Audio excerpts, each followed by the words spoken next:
नमस्ते। आज मैं आप सभी को एक स्थान के बारे में बताना चाहती हूँ जो मेरा गुरु स्थान है। उस जगह का नाम है आनंदाश्रम और वह केरल में कांजंगाड़ नामक नगर में स्थित है। तो गुरु जी का नाम है स्वामी रामदास और उनकी प्रमुख शिष्या का नाम है माता कृष्णाबाई। तो हम उन्हें पप्पा और माता जी बुलाते थे। हम छोटे थे तो भिलाई से जब भी एलटीसी मिलता था हम छुट्टियों में, गर्मी की छुट्टियों में आनंदाश्रम ही जाया करते थे और वहीं पूरा एक माह बिताया करते थे।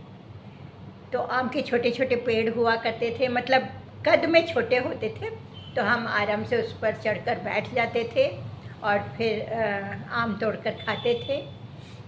माता जी भी घर में आमों की टोकरी भेज दिया करती थी, तो उसका भी आनंद लेते थे। तो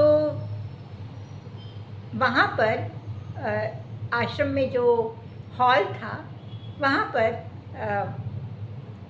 राम नाम का जाप होता रहता था, प्रार्थनाएं होती रहती थी, भजन होते थे।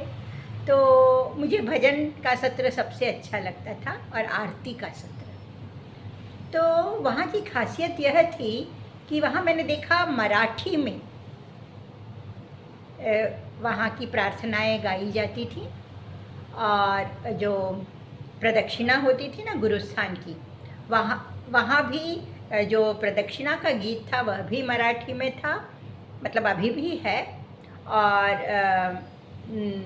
जो गुरुजी थे वे कोंकणस्थ थे, कोंकणी भाषा बोलने वाले थे। तो कोंकण पर तो मराठी का प्रभाव भी बहुत रहता है और यहाँ पर प्रार्थना इसलिए मराठी में गाई जाती थी क्योंकि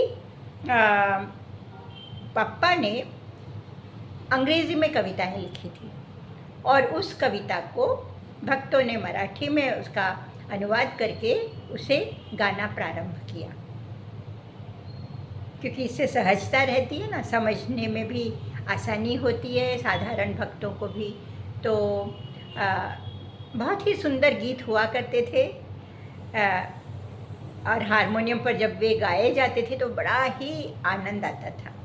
तो उनमें से एक गीत मैं आपको सुनाना चाहती हूँ जो मुझे बहुत प्रिय है और बहुत सरल भी है।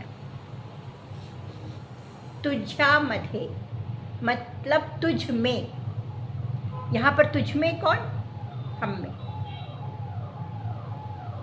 तो यहाँ पर पप्पा ने यही बताने की कोशिश की है कि जो भी गुण और अवगुण जिन्हें हम कहते हैं सब का समावेश हम में ही है।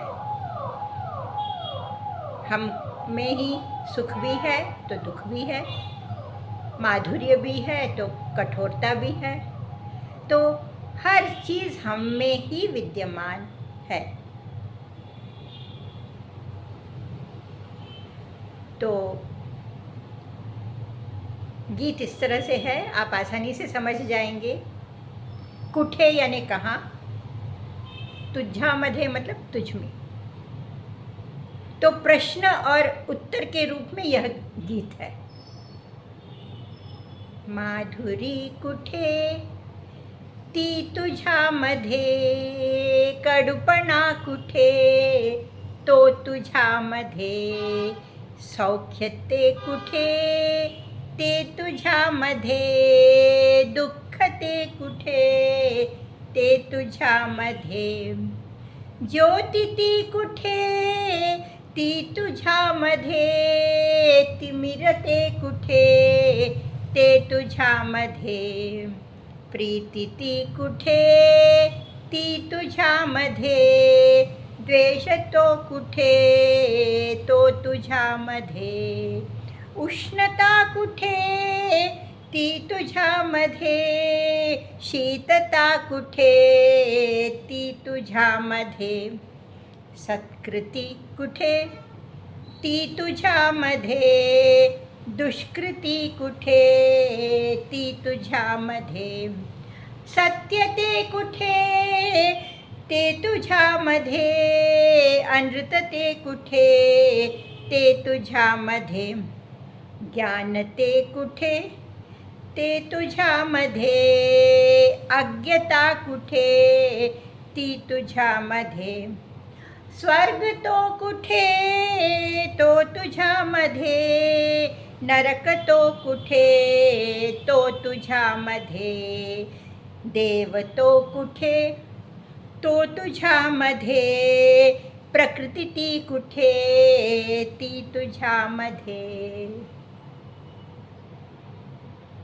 तो यह कविता यही बतलाती है, यह गीत यही बतलाता है कि हम में ही सभी विद्यमान है.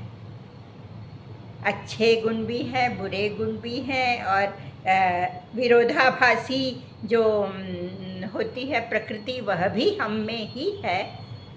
तो हम जिसे मतलब बुरा माना जाता है उसे हटाने के लिए हम ईश्वर की शरण में जाते हैं. तो इसके लिए ईश्वर के नाम का जाप करना बहुत ज़रूरी है.